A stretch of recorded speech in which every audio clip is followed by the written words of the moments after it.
Quick story. A girl and a guy met and fall for each other. They both love music, so decide to work together. And they were pretty good at it. Now on the surface, everything looked perfect. But oh, the stress of the city. So they decided otherwise.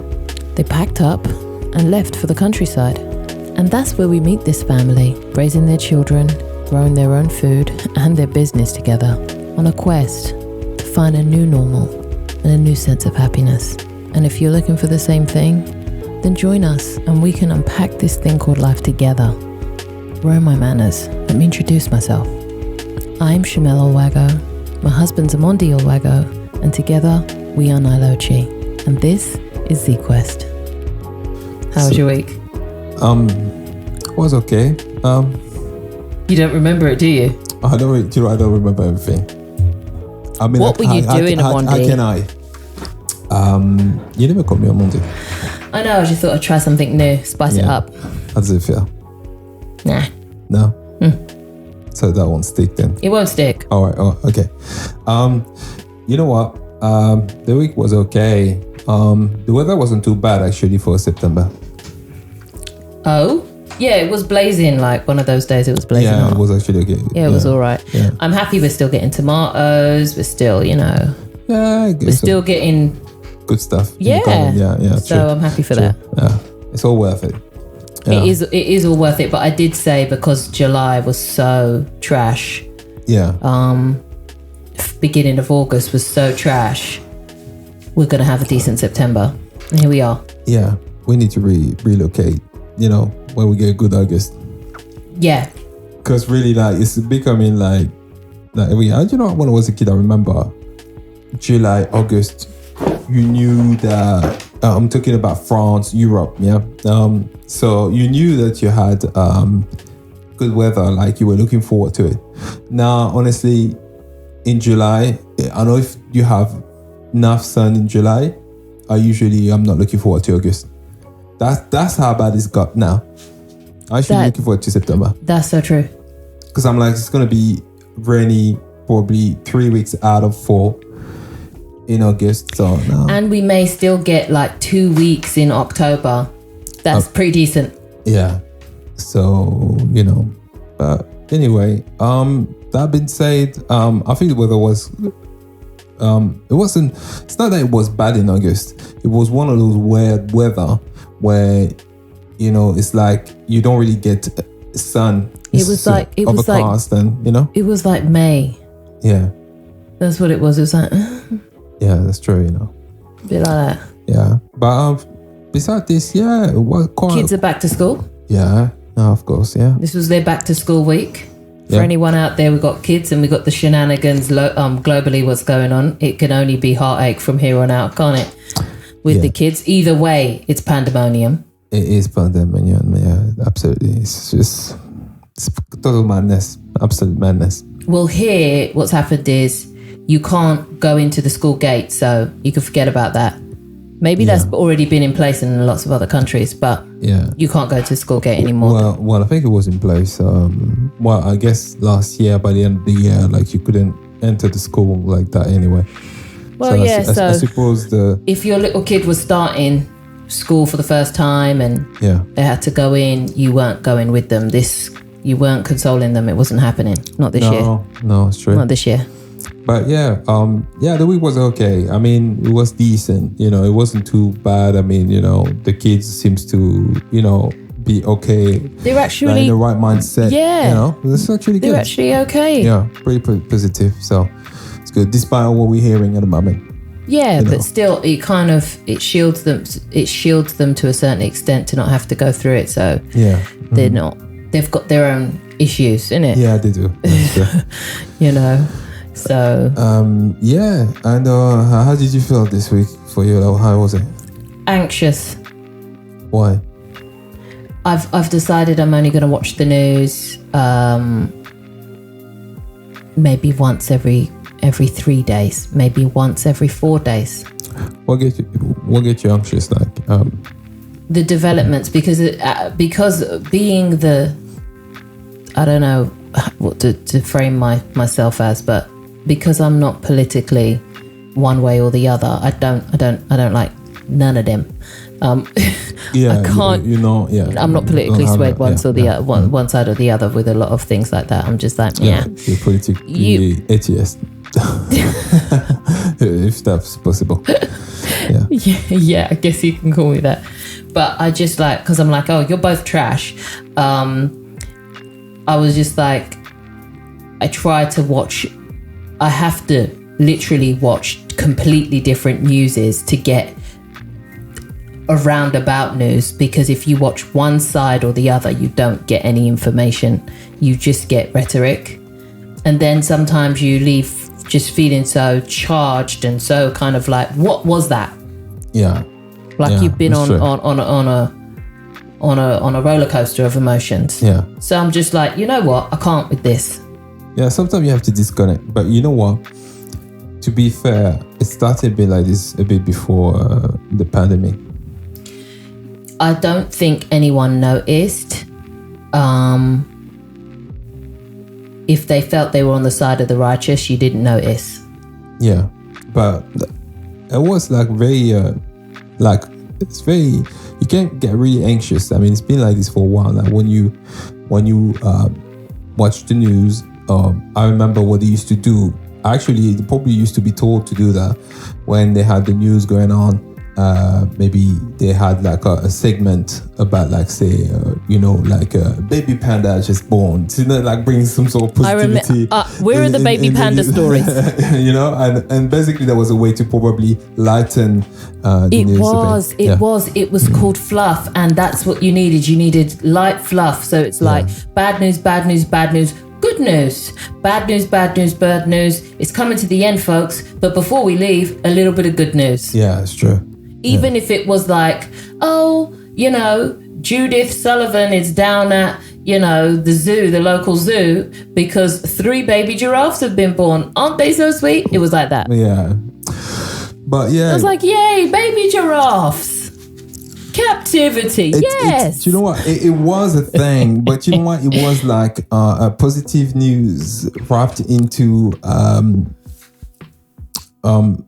tragedy. Because usually, like baby panda, it means that that's the last baby panda we may ever see, and But sometimes it used to be like local old lady learns how to salsa dance and wins the prize. And it'd be like, you know what? It is never too late. Something positive. Yeah, something positive. Like 89-year-old man just took on cycling. For the first time. You know what I mean? And he's like, it's true. Yeah. Something positive. Nothing. It's a positivity desert out there. So anxious for you this week a little bit? Yeah, I was a little bit anxious. And I just thought to myself, I'm going to need to get this energy out. So I just started to clean the house and burn sage. Yeah. So everything smells of sage here right now. And burnt sage. It's not the same. Sage smells like one way, and when you burn it, it smells another way. I'm talking about the sacred white sage. I smoke that. Well, not smoke it, but smudge sticks. Smudge stick it. Yeah. So you cut it. Yeah, and let the smoke do what it needs to do, and just get the energies up here, because I'm just like, I can't. For everything, just blessings everywhere. No, I had to. I know you don't. And then the kids watch me. They're like, oh God, Mummy's been watching the news, because she's been going around. I'd be like, health, wealth. You get some blessings. Health, wealth. You get some blessings. And blessings. Yeah, I know. Yeah. So. Well, I wasn't too anxious actually for this week, but there is weeks, I must admit, some weeks it's a bit like this week got me, and I think it's because the kids going back to school. Yeah, so I was just like, at some point I'm gonna have to not give a shit about other people's kids and just worry about my own, because it's just too much energy to. Now they're making it so that it's too much energy to worry about anything else but yourself. There's like a forced selfishness. Yeah, of course. Because if you want to get through this, you're going to only have to think about your own. Yeah. Which is so sad. Kind of have to fight. It's a bit that. Do you know what? We came from a society that wasn't really designed for you being a parent. So it's like what I'm saying is that it's like back in the day, it was just like, okay, you're going to get married, you're going to get a good job, you're going to get 2 kids, you're going to during the day have a childcare. You'll be able to afford it because you got a good job. Yeah. And that's fine. Now it's become way more complicated. It's whether there's not enough space in childcare, like regular childcare, the one that's not too expensive that everyone can afford. And even the expensive one, the waiting list is real. No, I know the waiting list is real, but I'm just saying like, you know, if you get more means, then maybe you get more solutions. You know, it's still that till this day, but the majority of people have to, do with what they can. You know, deal with what they can. So, also the assumption that the more money you spend, the better quality you get is gone now. Yeah, that's true. But basically, that to all of that is to just simply say that now childcare is getting rarer and rarer. So you could be easily left with your child and not know how to have childcare for your children, specifically if your family is far away from you or not as supportive as you like them to be. Then which is the case for both of us. Which is the case for us. That too, yeah. And now it's become quite difficult. So that's why you're anxious when school come back, and you've got to some of us, they trying to synchronize the school days with the work days, which then hopefully the kid get looked after, but it don't always work out like that, as we know. No. Yeah. No. But anyway, yeah, well, you still have to deal with life, I guess. Well, as I said, I had to kind of just be the news you want to see. Yeah. So I was like, it's going to be baby pandas everywhere. It's good. That's why I was like, I'm going to change the vibes. Yeah. Okay. We're thinking up, we're thinking yes, we're thinking positive, we're thinking, because I'm like, no, it can't all be doom and gloom. Yeah. I went for a walk around the garden and just picked some cherry tomatoes and ate them on site. And just was like, yeah, this is good. Yeah, that's good. Life's all right. Yeah. And then the cat came, and then I had to deal with other things like cat poo in the garden and cat shenanigans. And I was like, see, this is why people have pets. Why is she so dirty? I don't know. On the grass. Filthy cat. Just find a place to poo. Like, no one can see, what you're doing. She never covers it. Ever. That's what happened when I think cats are over domesticated, where all the cats are neutered, and now obviously some of the instinct is not there because they don't feel threatened, so they don't have to hide the tracks and whatnot. She's like, dress up for who? Yeah. That's true. Dress up for who? Yeah. Dress up for who? It's like, no, that can stay here. That can stay here. I've got no one to impress. Plus, I've got someone to pick it up anyway. Right, you pick it up. Since when? Anyway, yeah. So, I wanted to talk about this. Talking about news. This big news we had was it 2 days ago? Yeah, 2 days ago about basically crypto news. Crypto news, yeah. Yeah. The crash. Oh. Ooh. Now that was something. Yeah, it was, like looking back, not a big deal. Were we expecting it? At the time. Were we expecting it? No. Kind of.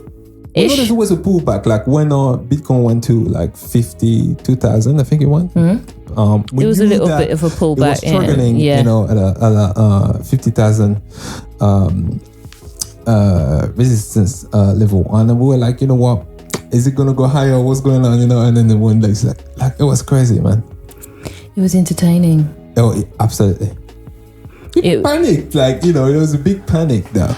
It was entertaining for those who didn't have skin in the game for whether or not it went up or down, and for everybody else, it was not. It was the opposite. For a lot of traders, got wrecked. Yeah, that was. Yeah, but you know what? Some of the traders. A lot. I'm not saying all. I'm just saying a lot. Well, that's the thing. And then people just started selling. Crazy. And I was like, no, don't do it. Don't. Yeah, the thing is, I think that a lot of people, because they kind of FOMO in not so long ago, Then they'll FOMO the hell out as well. So yeah, I think they got scared because they FOMO'd in because Bitcoin and Ethereum went up like those past few weeks. Like literally, they had a beautiful growth. So they panicked. They say, oh yes, it's time to go in. So they went and bought, and then all of a sudden, you get the biggest crash we ever had since the last bear market. True. So they went into a panic and start just selling that. That's just that's the whole point. It's not actually that. It didn't move that. It moved a lot. Okay, it moved. Yeah. But it's not like it moved to like 30,000. Yeah. So it moved, but it didn't move like. Well, I think I'm guessing on Bitcoins it was 10,000 down. So you was it people get too caught up in the numbers. That's what it is.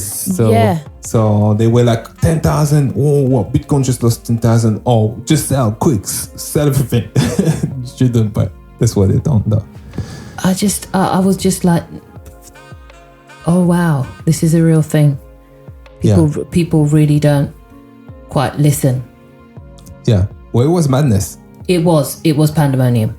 Like really, like, you know, if you had any like Bitcoin and Ethereum you sold, I get it, but you know, this actually was orchestrated. So it wasn't like just a crash that just came out of nowhere or no one knows why. No, we all know why that crash happened. And it worked. Yeah. Oh, okay, all right, fine. We've spoken about the traders and whatnot, but let's talk about the finessing. They shook that trade. Of the financial institutions. Listen, they shook that trade. What a finesse.